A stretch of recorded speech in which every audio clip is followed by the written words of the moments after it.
He slapped her. In a courtroom. In front of witnesses.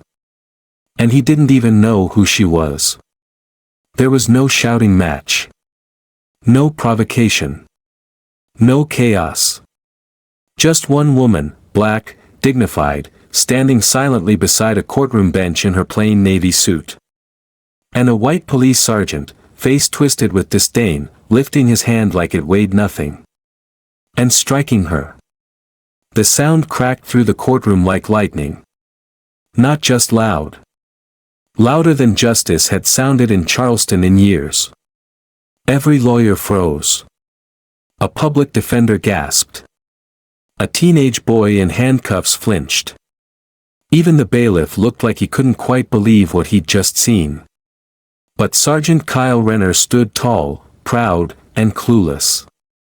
"You people need to learn respect," he muttered, like it was a sentence he'd said 100 times before. What he didn't know, what no one in that room had told him yet, was that the woman he had just struck wasn't a clerk. She wasn't a legal assistant. She wasn't someone he could intimidate, silence, or dismiss. She was the judge. Judge Eleanor Wade. The first black woman ever appointed to Charleston's highest court. And in the next 4 minutes, everything Kyle Renner had ever built, his reputation, his career, his shield of untouchability, would begin to crumble. 7:58 a.m., Charleston Courthouse. The marble floors gleamed with the weight of history. Neoclassical columns towered over those who entered, a relic of an old South that still refused to die. Judge Eleanor Wade had walked these halls for 32 years. She'd walked them first as a defense attorney, standing beside clients who couldn't afford a voice. Then, as a prosecutor, I earned a reputation for convicting both criminals and corrupt officers alike. And now, 8 years into her tenure on the bench, she was the silent heartbeat of Charleston justice. Not loud. But undeniable. This morning was supposed to be routine.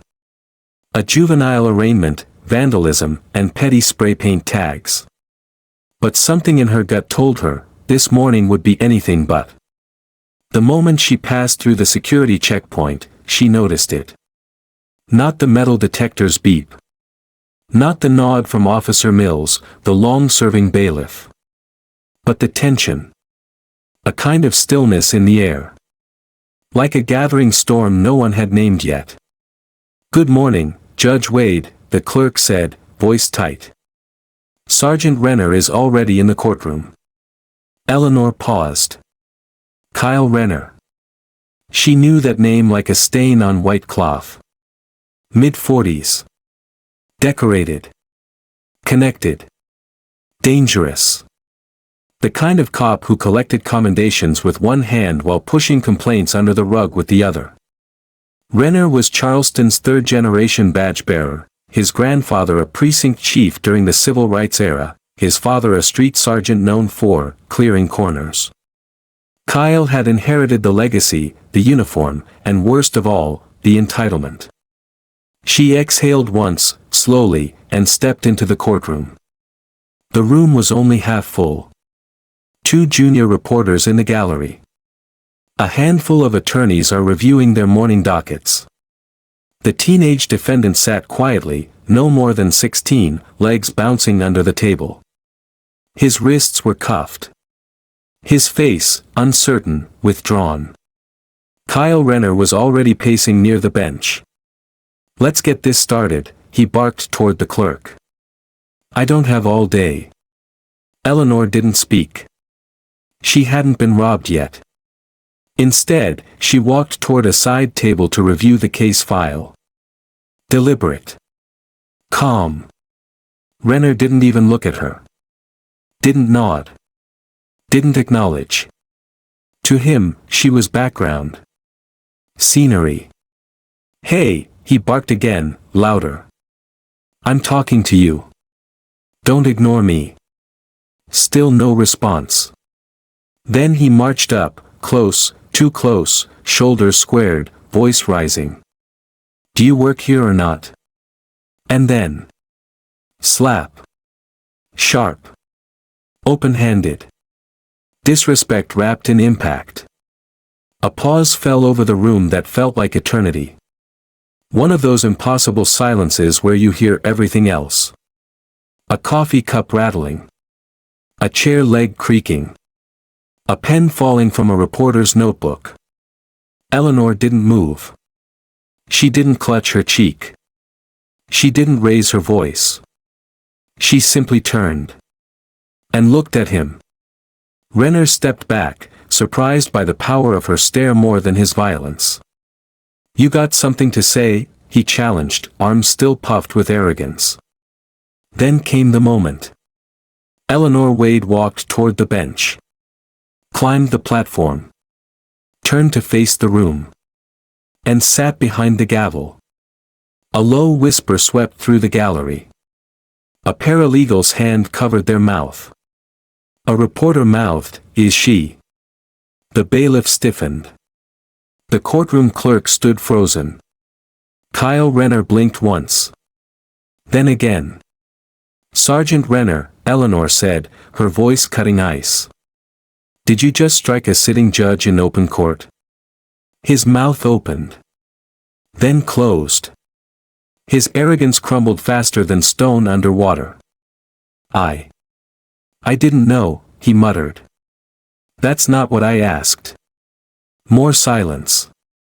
The teenage defendant, forgotten until now, was watching with wide eyes.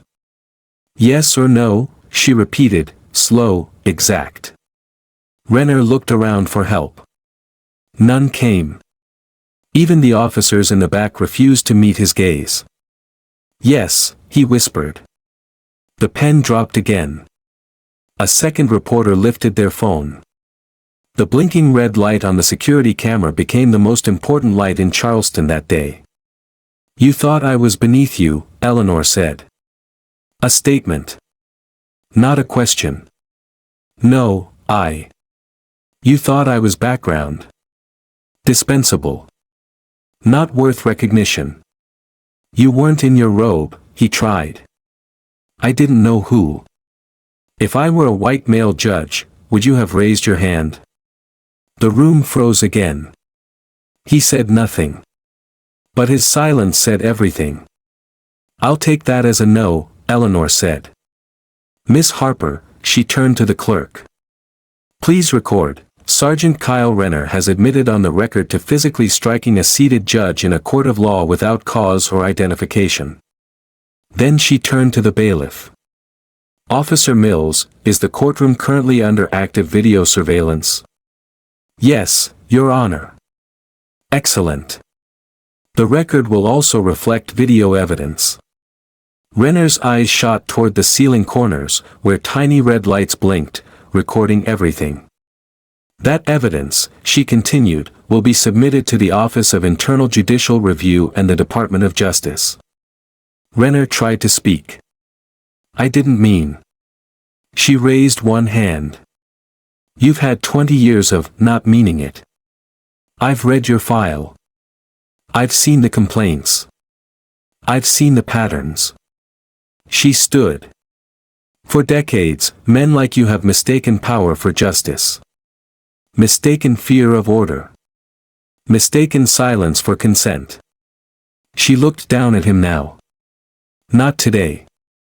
By the time she gave the order for Renner to be detained for judicial assault, the entire courtroom felt like it had shifted on its axis.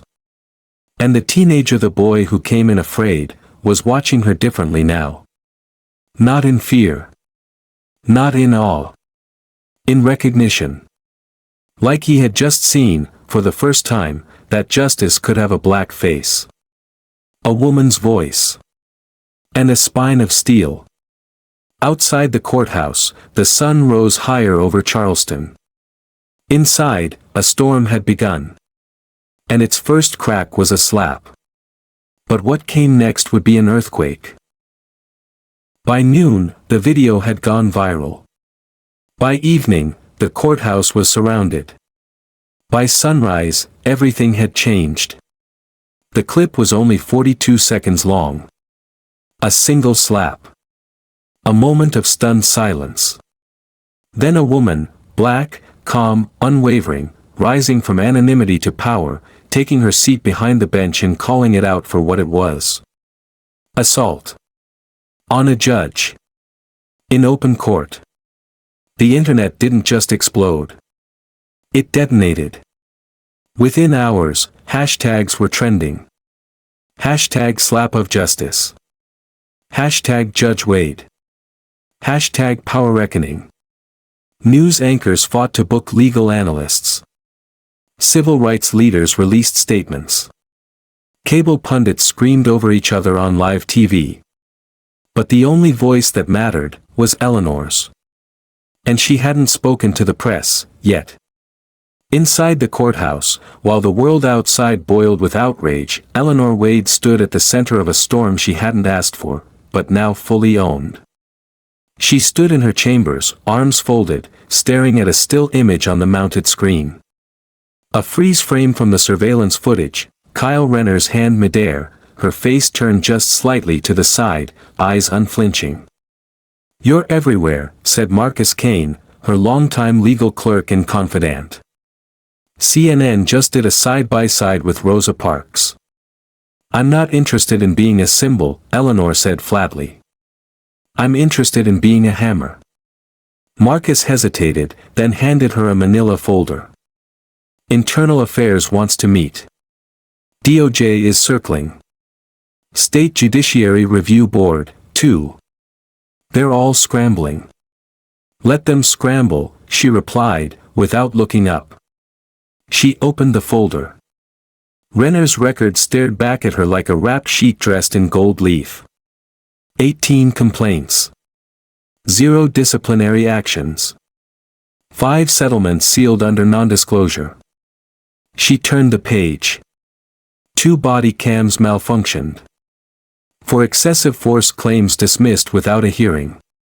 The date stretched back 15 years. "How many judges let this pass?" she murmured. Marcus didn't answer. That afternoon, she called a hearing. Not for Renner. Not yet. For the court. She sat behind the bench, robed now, regal and grounded. The gallery was packed. Reporters lined the walls. Cameras were restricted, but phones buzzed quietly in laps and pockets. Eleanor tapped the microphone once. The room fell still. "This court is not a theater," she began. "And I am not your story. But yesterday, a line was crossed, not in private, not in a hallway, but right here. In public. In full view of the people." She paused, letting her words settle. "Some say I should recuse myself. Some say I should stay silent while the system handles it. But silence has never protected people like me. It has only protected men like him." A murmur of agreement. Someone clapped, quickly silenced by a glare from the bailiff. Eleanor continued, "Let the record reflect, I am requesting a formal judicial inquiry into the conduct of Sergeant Kyle Renner, including but not limited to physical assault on a judge, obstruction of courtroom procedure, and violation of civil conduct protocols." She turned to Officer Mills. "Effective immediately, Sergeant Renner is to be held in secure detainment, pending federal review." Across town, Renner sat in a gray holding room. He wasn't cuffed. Not yet. He wasn't charged. Not yet. But the silence was loud. No lawyer had come. No commanding officer. No union rep, no friendly call from the captain's office. He checked his phone again. Nothing. The last message was from his wife. "What happened? Call me." He didn't respond. A door opened. An officer stepped in. Not a peer. A federal marshal. "Sergeant Renner," he said formally. "You are now under federal observation. You are not to leave this facility without written authorization." Renner stood up fast. "Wait, you don't understand." "I suggest you sit, Sergeant," the marshal replied. Renner's face flushed, but he obeyed. You slapped a judge, the marshal said, on camera. In front of a courtroom. You'll be lucky if all you face is professional ruin. Renner opened his mouth, but the marshal had already left. Back at the courthouse, Eleanor returned to her chambers, exhausted but unmoved. Carter Lang, her bailiff of 12 years, stood outside her door. He didn't speak right away, just handed her a phone. "Governor's office," he said. She took the call. A slick, composed voice came through. "Judge Wade, this is Deputy Director Elaine Tomlinson. We're monitoring the situation closely." "I'm aware," Eleanor said. "We're advising de-escalation. Charleston is under national scrutiny. This could destabilize public trust." "No," Eleanor corrected. "It's already destabilized. I'm just the proof." A pause. "You have many allies, Judge," Tomlinson said finally. "But you're also making powerful people nervous." Eleanor's voice was ice. "Good." That night, she returned home to find a police cruiser idling outside her house. 2 local officers, assigned for her protection. But Eleanor knew better. This wasn't for her safety. It was for optics. She thanked them, locked her door, and sat in the quiet of her study. The video played again on her laptop. Again and again. The slap. The silence. The rise to the bench. Her face remained calm each time. But inside, something had shifted. This wasn't about her anymore. It was about the young black boy sitting in that courtroom, cuffed and scared. It was about every woman dismissed before being allowed to speak. It was about a city built on whispered rules, passed down like bad inheritance. Charleston had protected men like Renner for generations. But now the reckoning had a name. And her name was Judge Eleanor Wade. The next morning, the mayor held a press conference. It was damage control wrapped in concern. "The city of Charleston takes all allegations seriously," he said, flanked by a diversity of advisors who hadn't been seen in weeks. "Sergeant Renner will be subject to a full investigation. We support Judge Wade's integrity and call for calm and patience as the process unfolds." But Eleanor knew the game. They were buying time. Waiting for the news cycle to change. Hoping the heat would die down. She wouldn't let it. She picked up her phone and made a call to Agent Rosalind Keene at Internal Affairs. "Judge Wade," Keene said. "I was expecting your call." "I want everything you've got on Kyle Renner," Eleanor said. "And anyone who's protected him." Keene's voice sharpened. "How far do you want to go?" Eleanor didn't hesitate. "All the way." That night, a new video surfaced. Not from the courtroom. But from 5 years earlier. Body cam footage of Renner detaining a black teenager near a basketball court. The boy had a backpack and a busted bike chain. Renner's voice, "You people don't belong here after dark." The boy's voice, "I'm just trying to get home." Then the footage went black. Timestamp, 7:43 p.m. Video ends. No reason. No file explanation. It had been buried. Until now. Social media lit up again. Old cases were reopened. Whispers turned into headlines. And Judge Wade? She wasn't finished. She had just begun. The file wasn't heavy, but it felt like a brick in her hands.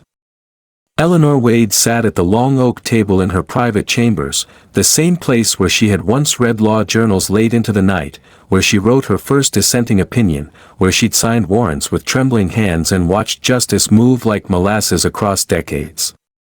Now, that very table held a manila folder thick with rot. Agent Rosalind Keene sat across from her, crisp in a gray blazer, her short coils tucked neatly under a black beret. Her voice was calm, almost surgical.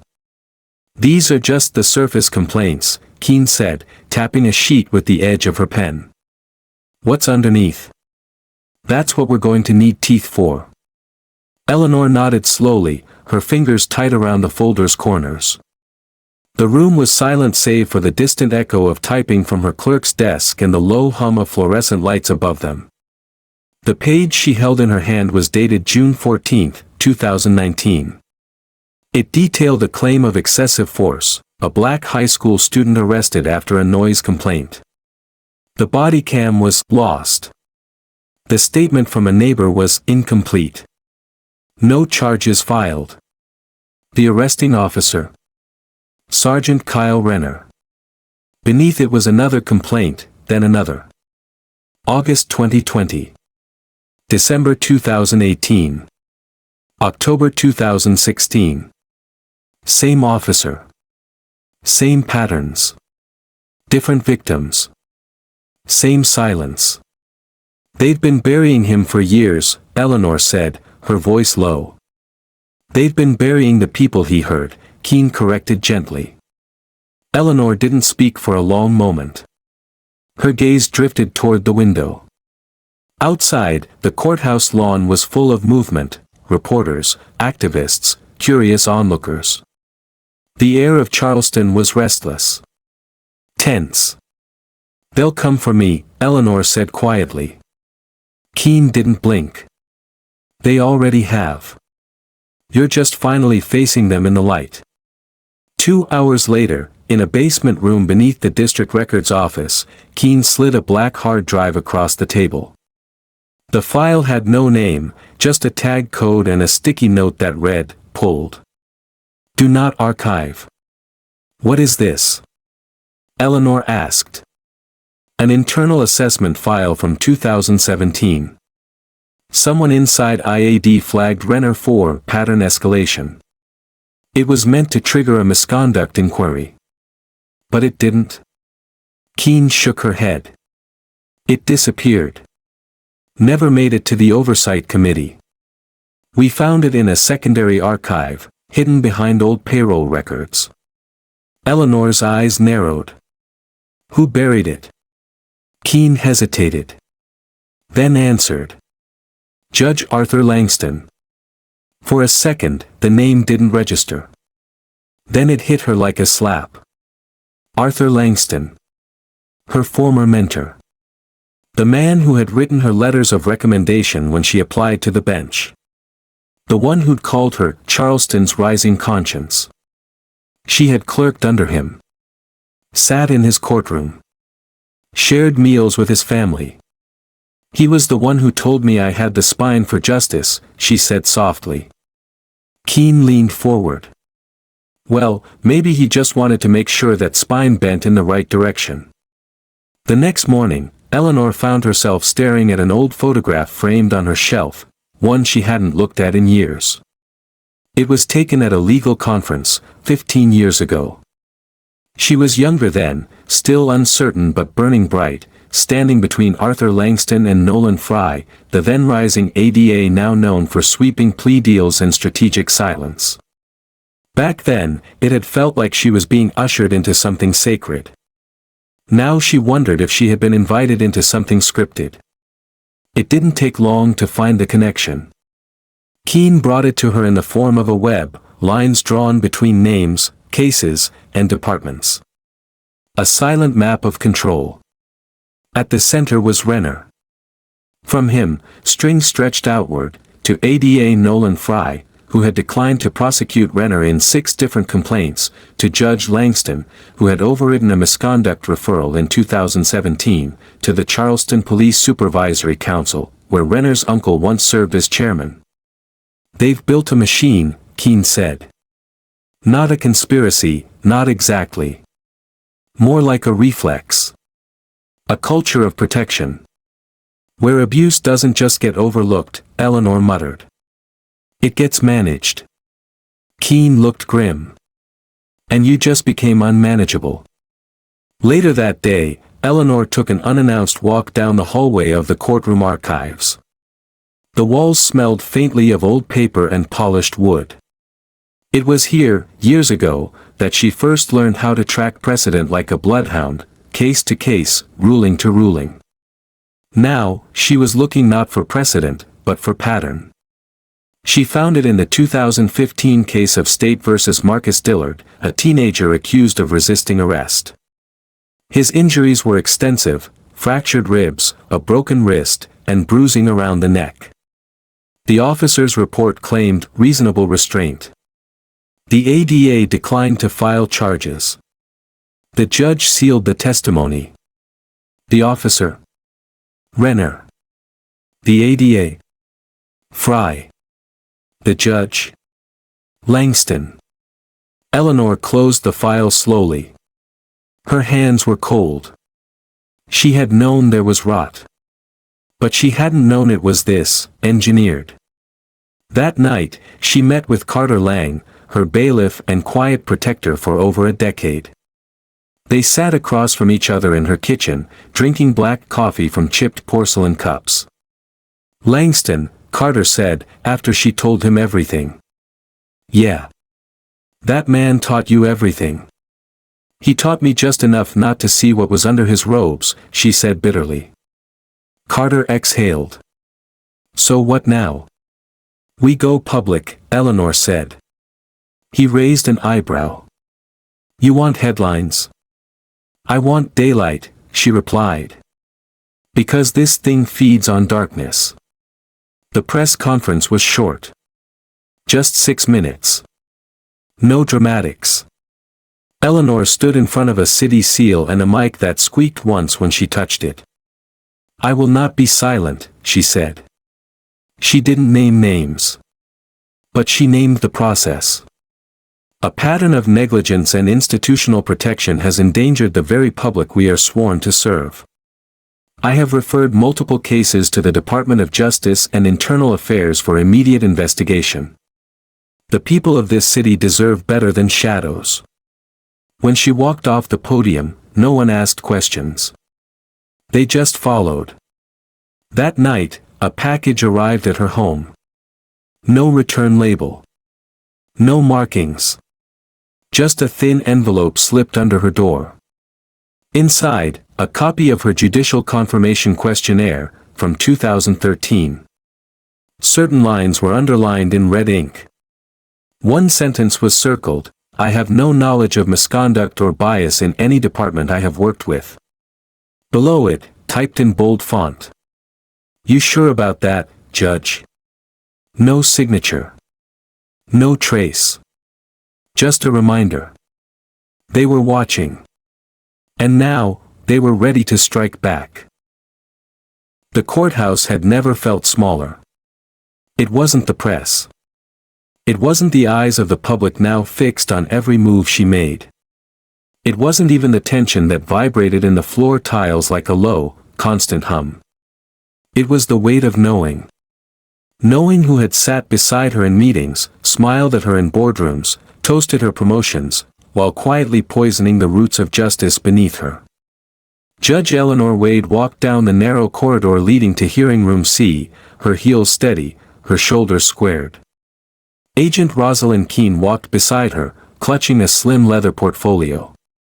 Behind them, Carter Lang scanned the hall with the eyes of a soldier, not a bailiff. Because today wasn't just a hearing. It was a confrontation. Assistant District Attorney Nolan Fry was already seated when Eleanor entered the room. He was older now, his dark blonde hair tinged with silver at the temples, his tailored navy suit sharp as ever, his expression unreadable. He didn't stand. Didn't smile. Not this time. "Judge Wade," he greeted flatly. "Mr. Fry," she returned, her voice cool and ceremonial. The Ethics Board representative, a tall man with the stiffness of polished oak, called the hearing to order. "We are gathered today to review the motion filed by Judge Wade, requesting a formal audit of prosecutorial decisions involving Officer Kyle Renner and ADA Nolan Fry between 2014 and 2023. Judge Wade, please proceed." Eleanor took her seat, placing a folder on the table like it contained a living thing. "I'm not here to accuse without evidence," she began. "But I am here to reveal." She flipped open the folder. 6 dismissed complaints. 3 sealed settlements. 5 plea deals were forced through despite documented contradictions in police reports. In each instance, the prosecuting attorney of record was Mr. Fry. The arresting officer was Kyle Renner. Fry adjusted his tie, face unmoved. "Coincidence isn't conspiracy, Your Honor." "No," Eleanor said. "But a pattern is." She slid a document across the table. "This is a sealed transcript from a juvenile trial in 2018. The defendant, a black 15-year-old named Terrence Banks, was accused of resisting arrest and vandalism. He had no legal representation. The arresting officer claimed Terrence threatened him. The court was never informed that the body cam footage was missing. That footage, we now know, was misplaced for 3 months, then labeled non-evidentiary." Eleanor turned her eyes directly on Fry. "And you, Mr. Fry, pressured that child into a plea deal." Fry leaned forward, voice tighter now.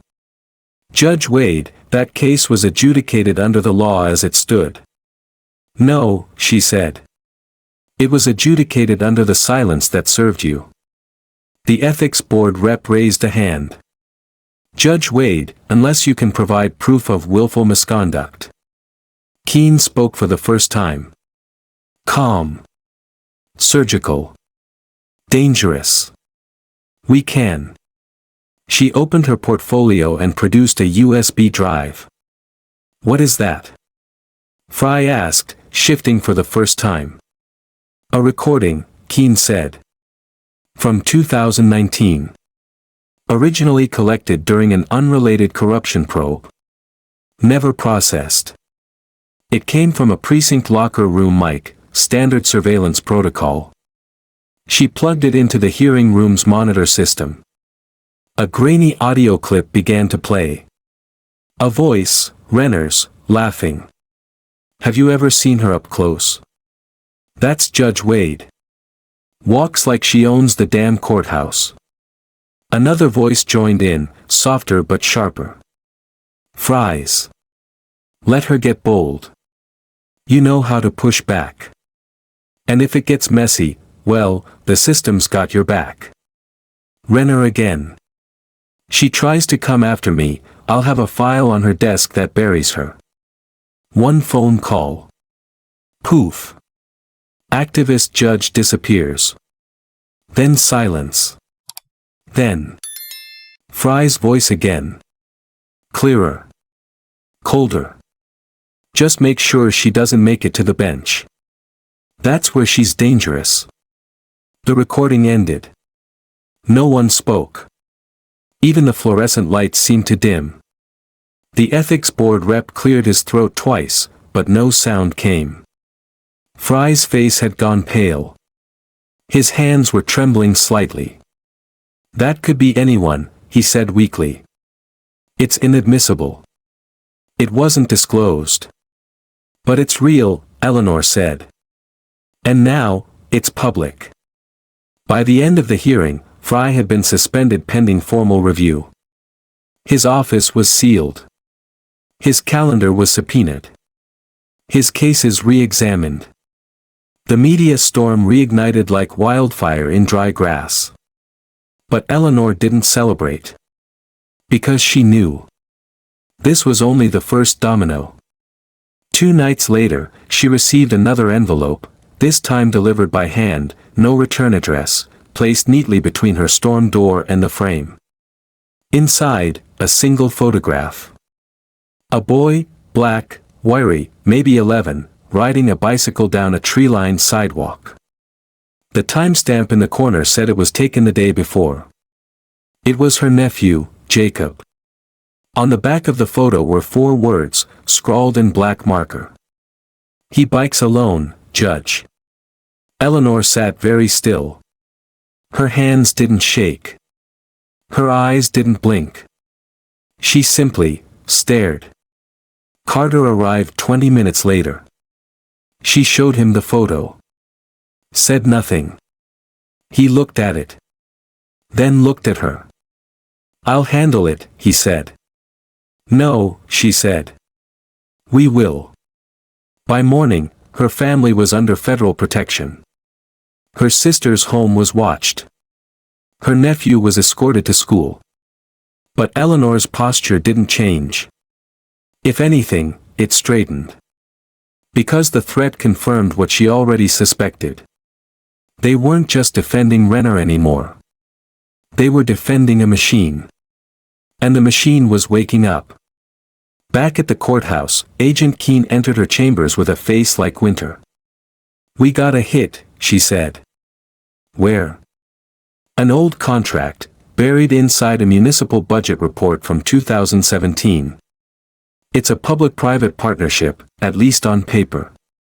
"For what?" Eleanor asked. "For community security innovation." Keene tossed a thin document onto her desk. "The firm's address is an office suite in Atlanta. But the funding comes through Charleston's Police Benevolent Association. And guess who signed the approval?" Eleanor read the name. Judge Arthur Langston. That evening, Eleanor stood at her study window, arms folded, watching the last of the twilight fall over Charleston. The city looked calm from above. The streets gleamed with streetlight gold. But she knew better. It was all tension under the surface. Every window had a watcher now. Every hallway has an echo. She turned when Carter stepped in. "They're going to try to discredit you," he said. "Dig up old cases. Twist them. Leak them."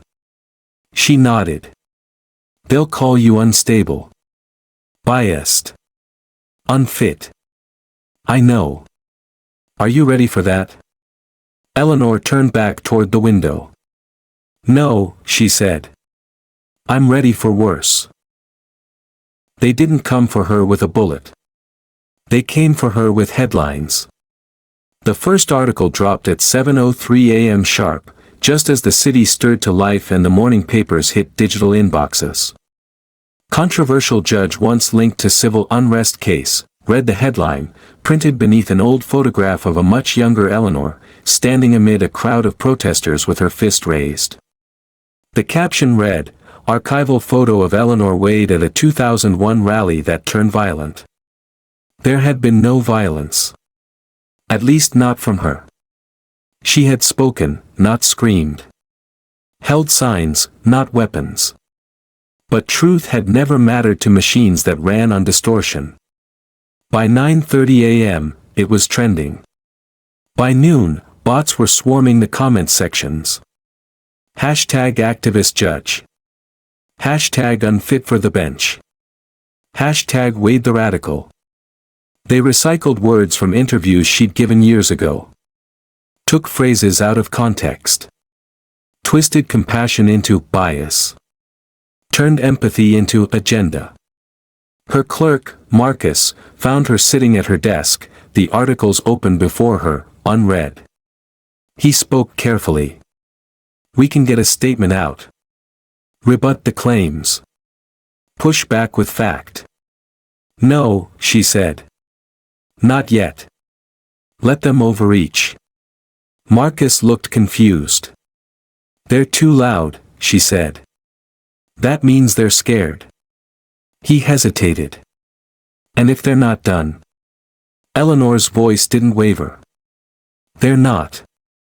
But neither am I." By that evening, the attack escalated. Someone leaked an anonymous tip to 3 major news outlets claiming Eleanor had dismissed a child endangerment case in 2016 due to a personal relationship with the defense attorney. The claim was thin, paper thin, and quickly debunked by the official court transcript, which showed her recusal from the case entirely. But the damage wasn't in the facts. The damage was in question. The doubt. The seed. What else is she hiding? Eleanor sat in her chambers as her inbox filled with emails, some supportive, many venomous. Cowards didn't use names. They used burner accounts and all caps rage. Step down before we make you. You're an embarrassment to the robe. We know where your nephew goes to school. That last one made her sit back. Not flinch. Not panic. But lean into it. They were playing dirtier now. Good. At 2:17 a.m., her secure line rang. Only one person had that number and hadn't used it in over a decade. Eleanor answered. Still up? The voice asked. Apparently so. I saw the news. So did half the country. The man chuckled softly. And half the country's full of shit. She smiled, just faintly. Why now, Gabriel? She asked. Because I think I've got something you're going to want. Gabriel Knox. Former investigator for the State Attorney General's office. Her ex. Her friend. Her hardest goodbye. They hadn't spoken since her confirmation to the bench. Too many bridges burned when ambition ran ahead of healing. But now he was back, just when the fire burned highest. Talk, she said. Not on the phone. You remember Sutter's garage? The mechanic shop off East Bay? Yeah. Back room. No cameras. No buzzers. Be there in an hour. He hung up. The streets were dead at 3:04 a.m., but Eleanor didn't care. She drove alone. No escort. No federal tail. She needed quiet. And privacy. Sutter's garage sat beneath a broken neon sign and a chain-link fence that leaned like a tired soldier. Gabriel was already inside, pacing, hair longer, eyes sharper. The years had changed him, less anger now, more calculation. He didn't smile. He just held up a flash drive. This, he said, is the reason they're trying to bury you alive. She took it without a word. It's a copy of a sealed conversation, he said. From a closed-door disciplinary board meeting in 2018. The audio was scrubbed from official records. But the internal stenographer saved a backup, encrypted. Took me a week to crack it. Who's on the tape? Langston. Fry. One other voice I can't identify yet. Eleanor's pulse ticked once, slow but hard. What did they say? They were talking about Renner. About how to handle the optics after his 6th complaint. He looked at her, then said it. They planned it. Not just the cover-up. The structure. A rotating system of judges, cops, and prosecutors who moved complaints into sealed mediation, where they disappeared. She said nothing for a long moment. You said a third voice, she asked. Gabriel hesitated. I think it's a woman, he said. But if I'm right. She's on the mayor's advisory board. Eleanor exhaled slowly. This is what I needed. Gabriel leaned closer. This is what could get you killed. She turned her head. That's not your job to worry about anymore. He nodded once. But his eyes didn't agree.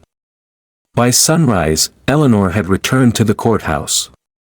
The drive had cleared her mind. The fatigue had disappeared, burned off by purpose. She met Keene at the front steps. The federal agent raised an eyebrow. You look lethal. Eleanor didn't smile. Because I am. They walked into a sealed briefing room, DOJ reps, IA officials, federal marshals. Eleanor plugged in a flash drive and hit play. The audio was grainy, clipped, but the voices rang clear.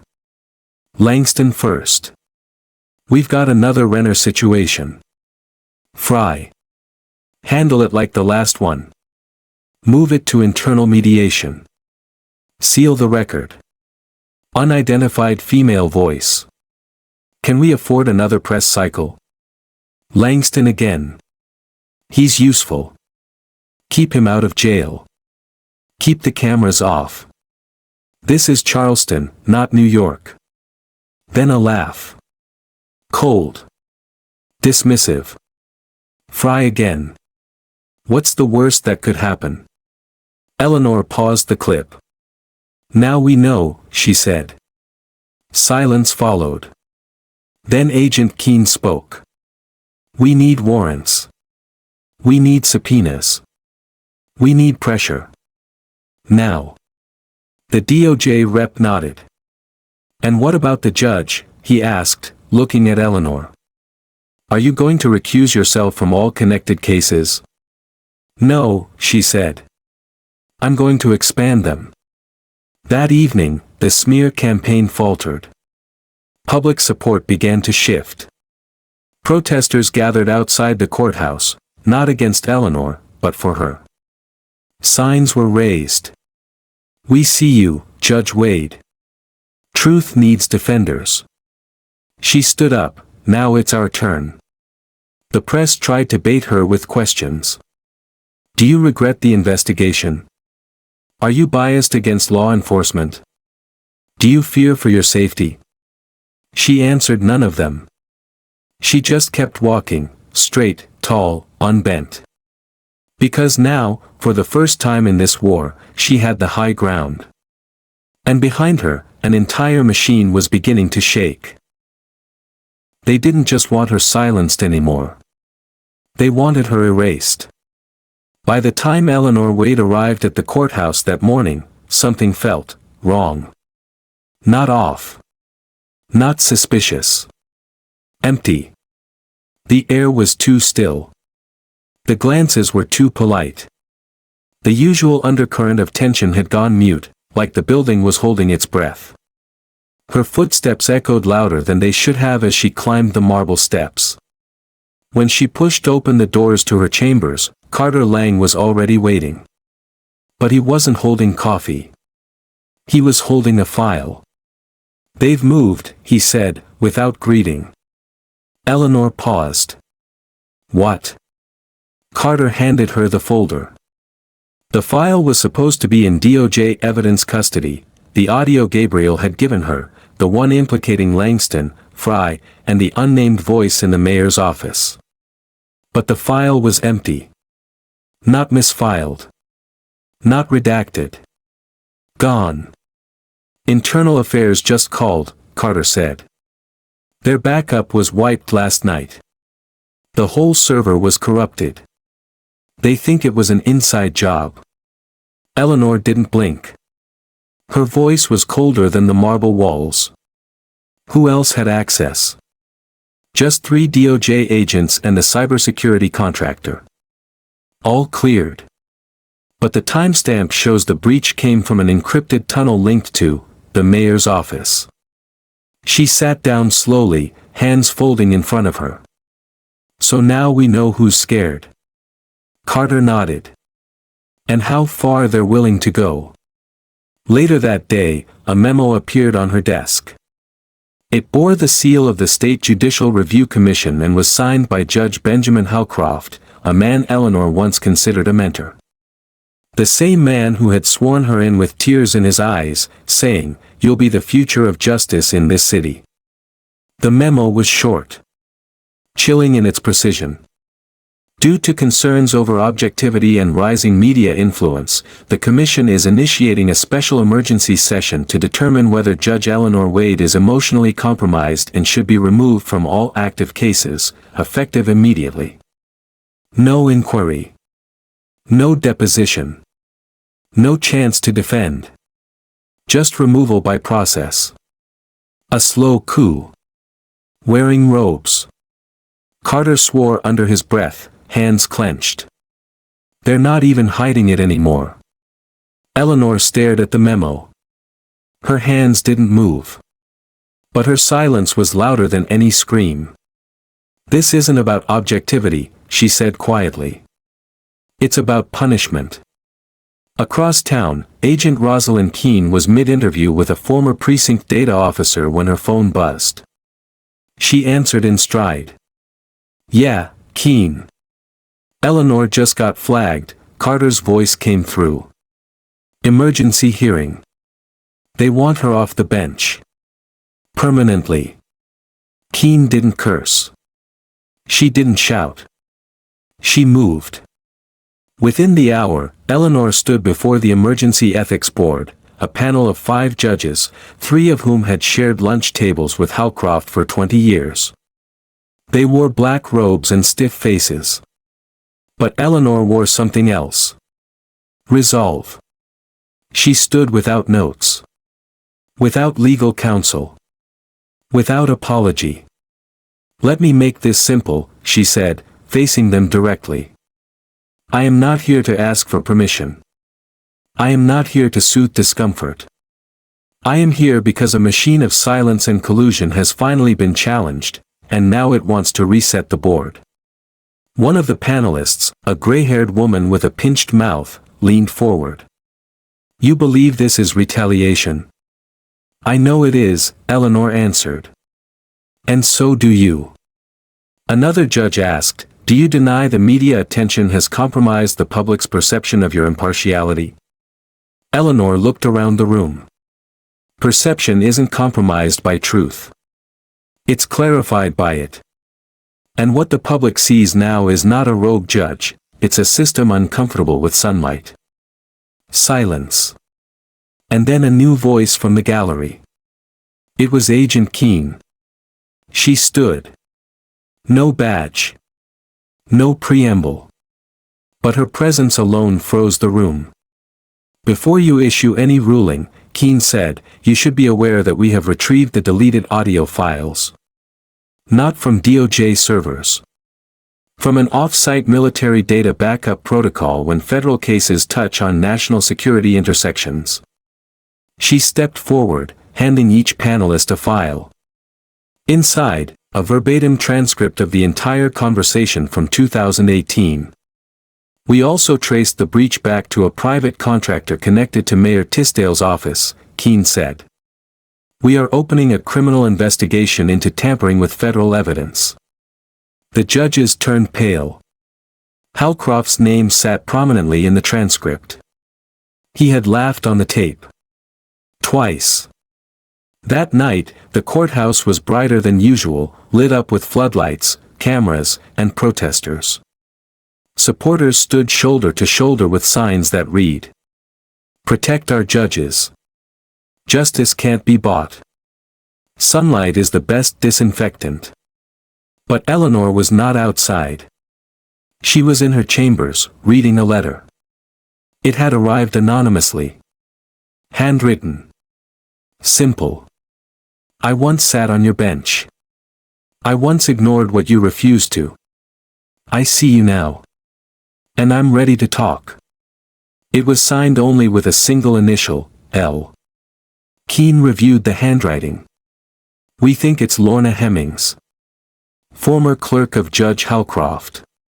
Disappeared from the court system 5 years ago after a closed-door ethics complaint. Eleanor nodded slowly. Find her. By the following morning, Lorna Hemmings had been found. Not hiding. Waiting. She met Keene and Carter in a coffee shop outside the city. Nervous. Gaunt. But firm. I kept records, Lorna said. They made me destroy the official copies. But I couldn't let it go. Not after what I saw. She handed over a small box. Inside, copies of internal memos, emails, scheduling logs, proof that Judge Howcroft had diverted over a dozen misconduct cases away from standard review. Names repeated again and again, Renner. Fry. Langston. And next to each case, a handwritten, in the margin. Lorna's voice was quiet. That was how we knew which ones to bury. Back at the courthouse, Eleanor stood in the gallery as Judge Howcroft's office was sealed under federal order. News vans lined the block. Reporters swarmed the steps. The machine was no longer hiding, it was bleeding. Eleanor didn't smile. Didn't speak. But her eyes, finally, looked free. It was the trial the city never thought it would see.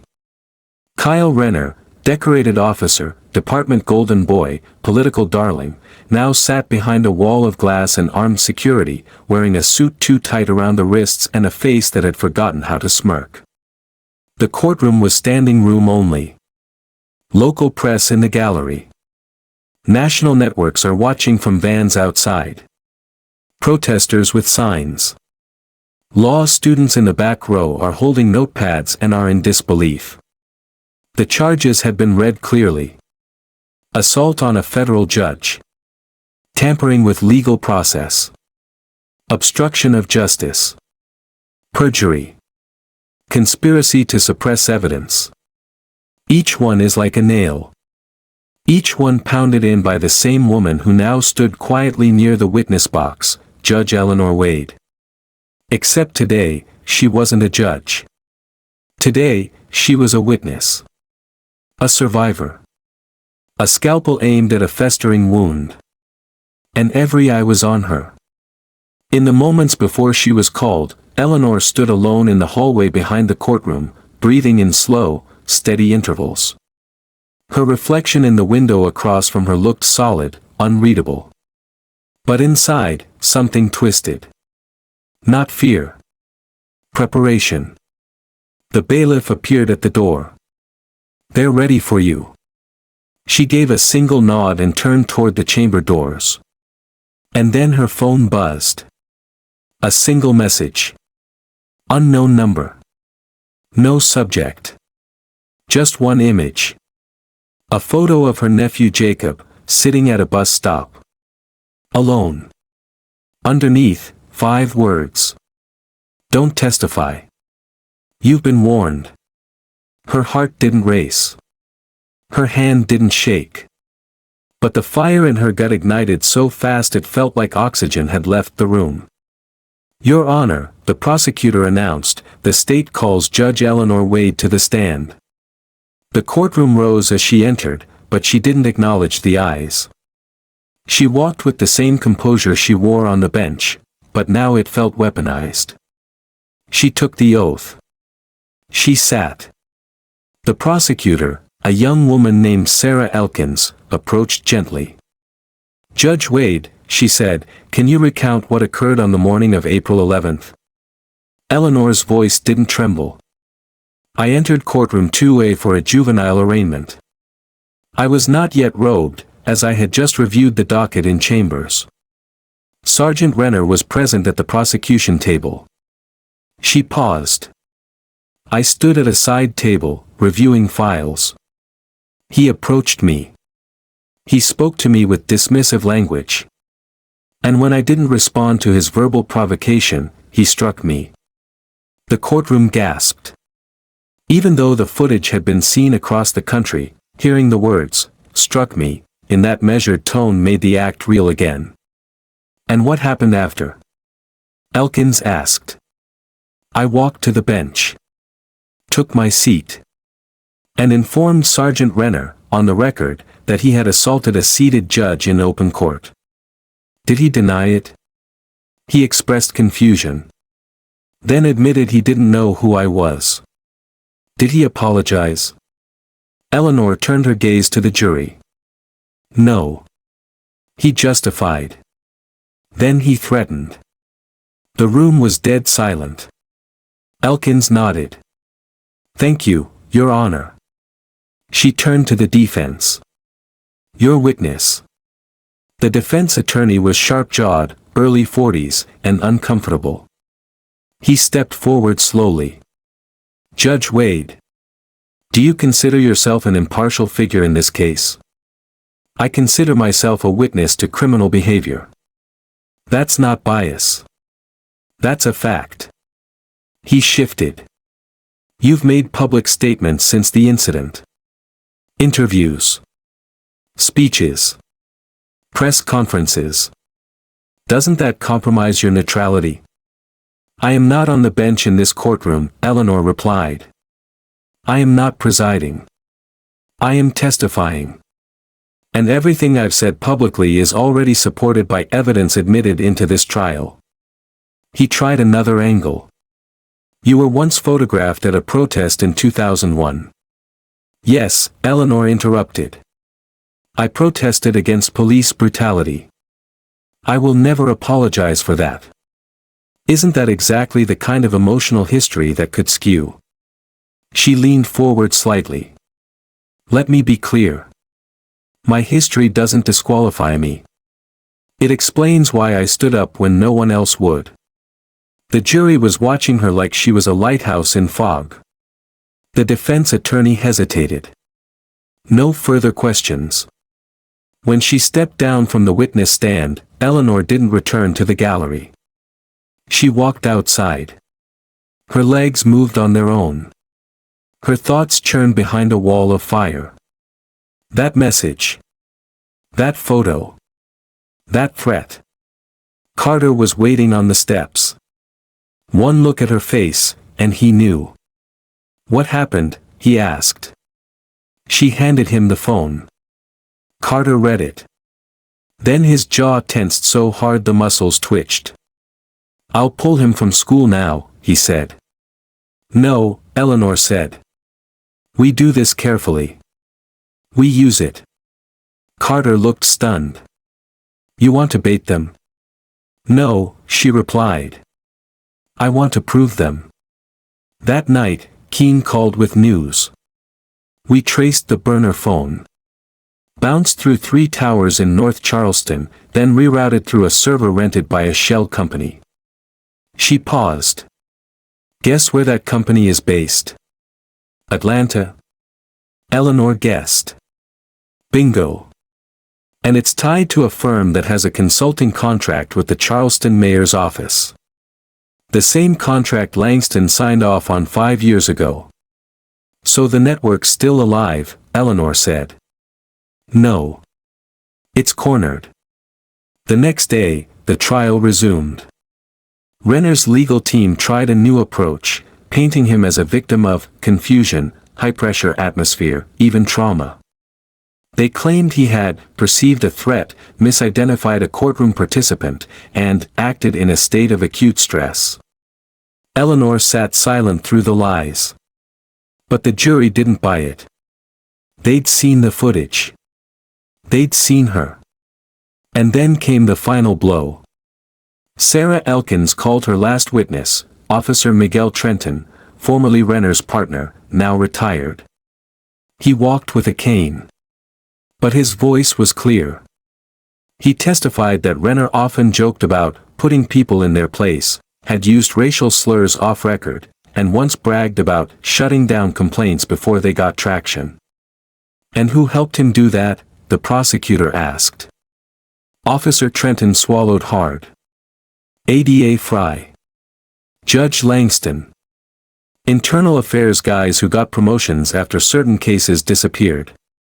And why are you speaking now? He looked at Eleanor. Because she did. That night, Charleston didn't sleep. The city held its breath. And at 10:42 a.m. the next morning, the jury returned. Guilty. On all 5 counts. Renner didn't blink. Didn't speak. But his shoulders collapsed. Because the badge was gone. The silence was gone. The system that had carried him like a god was now stepping back like it had never known him. Eleanor left the courthouse quietly, refusing all interviews. But outside, the crowd was waiting. Someone stepped forward, a black mother holding a framed photo of her son. She whispered, "He would have made it if you'd been on the bench back then." Eleanor took her hand. "I'm sorry I wasn't," she said. "But I'm here now." The city was different now. It looked the same from the outside, the same brick-lined alleys, the same white-columned courthouses, the same Spanish moss draped like secrets over the trees. But something had shifted. There was a quiet in the air that wasn't silence, it was a pause, like a wound catching breath before healing. 2 weeks after the guilty verdict, 47 sealed cases connected to Kyle Renner were reopened. 6 internal affairs officers were reassigned. 3 retired suddenly. ADA Nolan Fry entered a plea deal and began cooperating with federal prosecutors. The mayor's office denied all knowledge of the shell companies and surveillance threats. But an aide resigned. And a trail of wire transfers led investigators to a political slush fund previously disguised as a public security grant. The headlines shifted from outrage to accountability. Then from collapse to reform. But Eleanor Wade? She wasn't looking for vindication. She was looking for the door. On a rainy Thursday morning, she stood once more before the State Judiciary Review Board, the same chamber that had once tried to remove her, now seated with entirely different faces. She wore a tailored black blazer. No robe. No bench behind her. Just words. "I came to this bench because I believed justice needed a new voice," she said, her tone calm but resonant. "But I've learned something deeper in this fight." She looked out over the panel. Justice doesn't just need new voices. It needs new hands. And mine have done what they came to do. She slid a letter across the table. Her resignation. One board member, a woman in her 50s, looked up, visibly shaken. "You don't have to step down, Judge Wade. You've become a symbol of strength." Eleanor offered a small smile. "Symbols are static. Justice is motion. Let someone else carry it forward now, with fresh eyes and a map of the land I've cleared." She stood. "I don't want to be remembered for staying. I want to be remembered for standing." And with that, she walked away from the only place she'd ever called battlefield and home. By evening, the news was everywhere. Judge Wade resigns with dignity, leaves legacy of reform. Charleston's reckoning judge steps aside, calls for continued change. From silence to fire, Eleanor Wade's final statement echoes nationwide. But she didn't watch the coverage. She was at home, barefoot, on her porch in Empty Pleasant, watching the low golden sun pour through the treetops. Her nephew Jacob sat beside her, sketching something in a spiral notebook. "What are you drawing?" she asked softly. He held it up, a crude but proud pencil sketch of her standing in court, gavel in hand, cape flowing like a comic book hero. The caption beneath it read, "My aunt, the judge who didn't blink." Eleanor chuckled, her throat tightening. "That's quite the cape." Jacob nodded solemnly. "You earned it." She looked at him, studied his face, the wide eyes, the quiet strength. This was why she had done it. Not for headlines. Not for speeches. But for him. For the next generation. For the kids who needed to know that justice didn't only show up in textbooks, it showed up in courtrooms, in witnesses who didn't flinch, and in women who wouldn't sit down. 2 months passed. Eleanor didn't disappear. But she didn't step back into the spotlight, either. She taught a guest seminar at the local university, Judging in a Broken System. She consulted for a federal panel on judicial oversight reform. She wrote op-eds, gave closed-door testimonies. Advised rising black attorneys from underrepresented districts. But mostly, she listened. To stories. From victims. From survivors. From whistleblowers. From kids like Jacob, who wanted to know how one woman could hold off a machine for so long without being crushed. She told them the truth. "I didn't hold it off," she'd say. "I just lit a fuse." Then, one late afternoon in early autumn, the DOJ issued its final report. It was 172 pages long. Its summary was damning. The Charleston justice system, during a period between 2013 and 2023, failed in its duty to protect the rights of citizens. Officers were shielded. Evidence was suppressed. Judges looked away. Prosecutors colluded. A pattern of systemic negligence and misconduct was allowed to fester because too few were willing to speak, and too many benefited from the silence.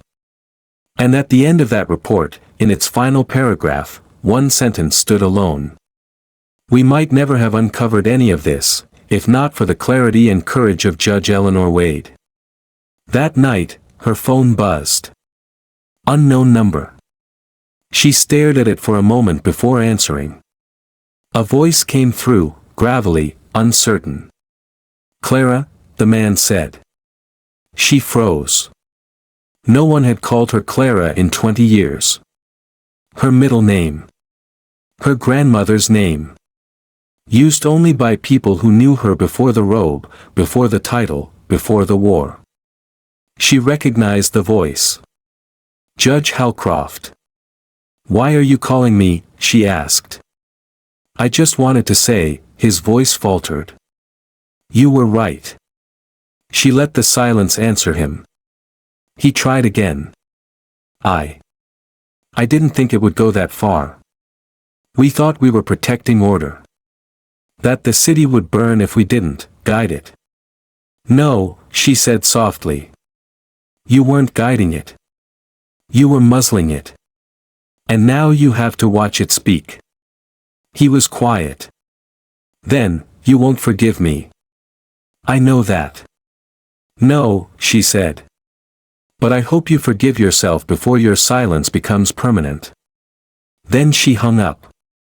That weekend, Eleanor visited the old courthouse. Not in her robe. Not with security. Just herself. She walked the halls she had once ruled and once been struck in. Courtroom 2A was empty. She stood behind the bench and looked out at the seats, imagining them full again. Of students. Of reporters. Of jurors.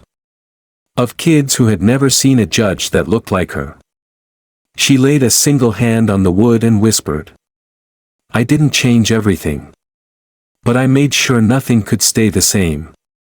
As she turned to leave, a young woman entered the courtroom. 20-something.